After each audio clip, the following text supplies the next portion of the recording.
Hello dear student, हम continue कर रहे हैं class 7th science chapter 10 respiration in organism. Previous videos में हमने रेस्पिरेशन के बारे में देखा, उसके बाद हम टाइप्स ऑफ रेस्पिरेशन, फिर हम ब्रीथिंग प्रोसेस देख रहे थे कि किस तरह से डिफरेंट एक्टिविटीज़ में हमारा जो हमारी ब्रीथिंग रेट रहती है वो क्या होती है और किस तरह से ब्रीथ हम करते हैं, है ना। तो ये सब अगर हमने देखा था प्रीवियस वीडियोस में। अगर आपने हमारे वीडियोस नहीं देखे हैं तो आप हमारे चैनल ब्रजेश बागड़ी पे ये वीडियोस देख सकते हैं। साथ ही साथ आपको हमारे वीडियोस पसंद आ रहे हैं तो हमारे चैनल को लाइक, सब्सक्राइब एवं वीडियो को शेयर करें और बेल आइकॉन प्रेस करें ताकि आपको लेटेस्ट वीडियो की अपडेट मिलती रहे। अब हम आगे से शुरू कर रहे हैं। When you feel drowsy, does your breathing rate slow down, does your body receive sufficient oxygen.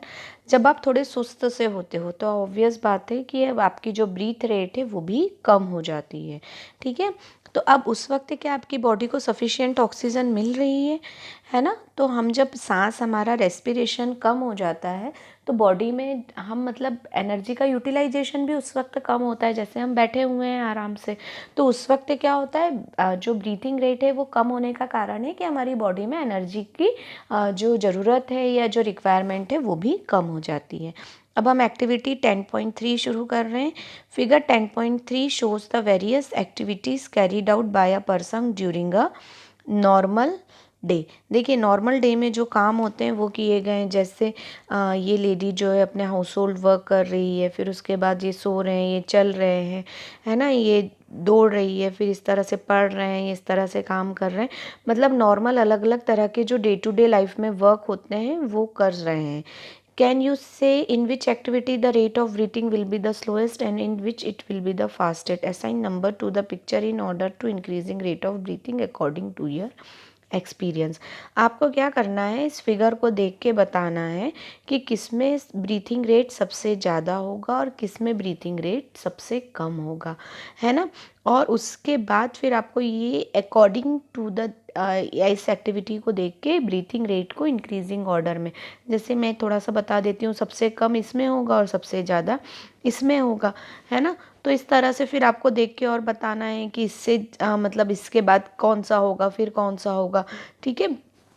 तो ये सब जो है आपको अकॉर्डिंग टू मतलब ब्रीथिंग रेट के हिसाब से आपको ये ऑर्डर में अरेंज करना है, पिक्चर पे नंबर असाइन करने हैं। तो ये काम आपका है क्योंकि मैं इतना सब कुछ ब्रीथिंग रेट के बारे में बता चुकी हूँ, है ना। तो ये अब आपको खुद करके देखना है। फिर हम आ रहे हैं हाउ डू वी ब्रीथ, हम किस तरह से सांस लेते हैं। Let us now learn about the mechanism of breathing. अब हम देखें कि ब्रीथिंग रेट किस तरह से, कैसा मैकेनिज्म होता है। Normally we take in air through our nostrils. हम जनरली क्या करते हैं, अपनी नाक से सांस लेते हैं। When we inhale air it passes through our nostrils into the nasal cavity. हम जब अपने नोस्ट्रिल्स, ये नाक के जो छेद हैं, उनसे सांस अंदर लेते हैं तो ये नेजल कैविटी में जाता है। इसके अंदर जो कैविटी है वो नेजल कैविटी कहलाती है और वहाँ तक ये जो एयर है वो पहुँचती है। From the nasal cavity the air reaches our lungs through the wind pipe. अब एयर के नेजल कैविटी के बाद जो है विंड पाइप के थ्रू, मतलब ये गर्दन वाला जो गले वाला हिस्सा है, यहाँ पर विंड पाइप प्रेजेंट होता है, यहीं पर फुट पाइप भी प्रेजेंट होता है। दोनों ही यहाँ प्रेजेंट होते हैं। इसके थ्रू खाना भी हमारी बॉडी के अंदर जाता है और इसी के थ्रू एयर भी हमारी बॉडी के अंदर जाती है। तो इस विंड पाइप में मतलब दो अलग अलग पाइप है ना। तो इस विंड पाइप के थ्रू जो है एयर लंग्स तक पहुँचती है। Lungs are present in the chest cavity. अब लंग्स जो हैं वो चेस्ट कैविटी में प्रेजेंट रहते हैं। देखिए ये डायग्राम देखिए तो आपको ज़्यादा अच्छे से समझ में आएगा। ये नॉस्ट्रिल्स है, नॉस्ट्रिल्स के बाद ये जो हिस्सा रहता है ये नेजल कैविटी कहलाता है ना। तो नॉस्ट्रिल्स से एयर अंदर गई और ये नेजल कैविटी से आ गई। अब उसके बाद क्या होता है, ये देखो फूड और ये एयर दोनों आगे आके मिल जा रहे हैं एक ही कैविटी में, है ना। तो ये जो है ये क्या कहलाती है, विंड पाइप, और यहीं पे फुट पाइप भी है, ठीक है ना।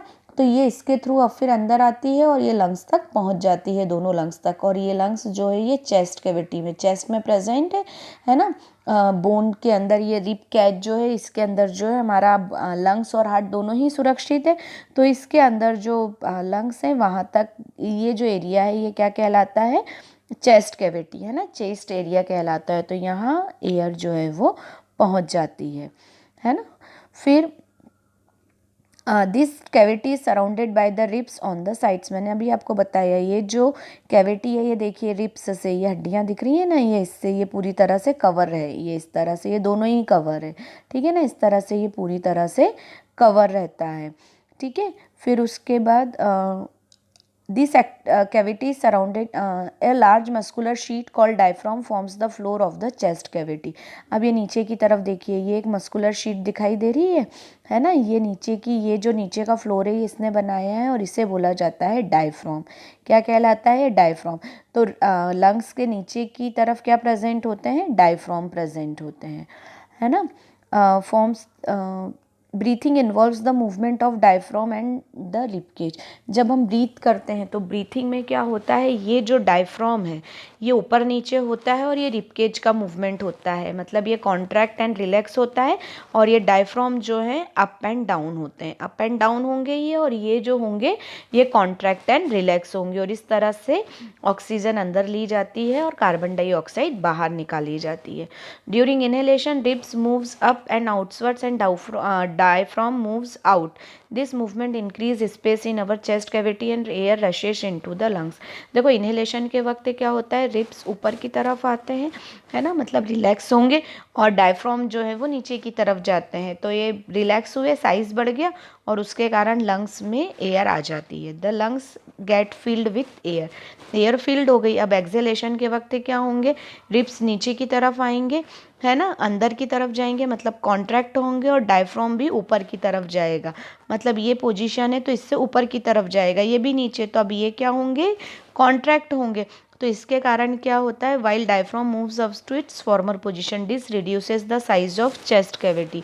और उसके कारण क्या होता है, कॉन्ट्रैक्ट हो जाती है, लंग्स कॉन्ट्रैक्ट हो जाते हैं, चेस्ट कैविटी का साइज कम हो जाता है, और एयर जो है वो लंग्स से बाहर निकाल दी जाती है। This movement in our body can be felt easily, हम इस मूवमेंट को आसानी से महसूस कर सकते हैं, है ना। तो ये 10.5 फिगर में ये देखिए इसमें बताया गया है, जब एयर अंदर आ रही है तो डायफ्राम भी नीचे की तरफ जा रहे हैं और ये बाहर की तरफ निकल रहे हैं, मतलब ये रिलैक्स हो रहे हैं, साइज बढ़ रहा है इनका, तो उस वक्त एयर अंदर आ जाएगी। और जब ये एयर बाहर निकलती है तो डायफ्राम देखो ऊपर की तरफ मूव हुए, रिब्स अंदर की तरफ आ गए, तो ये क्या हुए, कॉन्ट्रैक्ट हुए, कॉन्ट्रैक्ट होने के कारण एयर पे फोर्स लगता है और वो तुरंत बाहर निकल जाती है। तो इस तरह से मूवमेंट के कारण जो है एयर अंदर एंड बाहर आती है।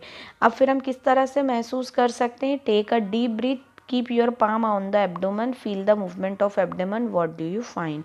अब आपको यदि ये मूवमेंट महसूस करना है तो एक गहरी सांस लेना है और अपनी हथेलियों को अपने पेट पे रखना है, और फिर मूवमेंट महसूस करना है कि हमारे पेट का मूवमेंट क्या होता है ना। तो ये सब देखना है। इसके आगे वाला जो है कि किस तरह से ये साइज़ और ये मूवमेंट जो होता है वो हम नेक्स्ट वीडियो में देखेंगे। आप इस वीडियो को ध्यान से देखिए, एक बार बुक ज़रूर रीड करिएगा।